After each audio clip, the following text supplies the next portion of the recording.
വേനൽ മഴ ശക്തി പ്രാപിച്ചതോടെ പകൽ താപനില നേരിയ കുറവ് രേഖപ്പെടുത്തി.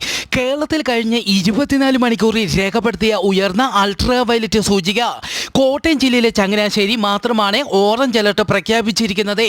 കൊല്ലം ജില്ലയിലെ കൊട്ടാരക്കര, പത്തനംതിട്ട ജില്ലയിലെ കോന്നി, ആലപ്പുഴ ജില്ലയിലെ ചെങ്ങന്നൂർ, ഇടുക്കി ജില്ലയിലെ മൂന്നാർ, പാലക്കാട് ജില്ലയിലെ തൃത്താല, മലപ്പുറം ജില്ലയിലെ പൊന്നാനി എന്നിവിടങ്ങളിൽ യെല്ലോ അലർട്ട് പ്രഖ്യാപിച്ചു. പുറം ജോലിക്കാരും ഇരുചക്ര വാഹനങ്ങളിൽ സഞ്ചരിക്കുന്നവരും മത്സ്യത്തൊഴിലാളികളും പ്രായമായവരും രോഗികളും സൂര്യപ്രകാശം തുടർച്ചയായി ശരീരത്തിൽ ഏൽക്കുന്നത് ഒഴിവാക്കുക. പകൽ സമയത്തെ പുറത്തേക്ക് ഇറങ്ങുമ്പോൾ തൊപ്പി, കുട, സൺഗ്ലാസ് ഉപയോഗിക്കുക.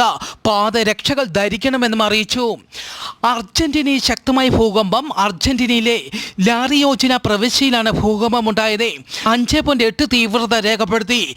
ഭൂകമ്പത്തെ തുടർന്ന് നിരവധി സ്ഥലങ്ങളിൽ മണ്ണിടിച്ചിൽ റിപ്പോർട്ട് ചെയ്തു. ആളപായമൊന്നും ഇതുവരെ റിപ്പോർട്ട് ചെയ്തിട്ടില്ല.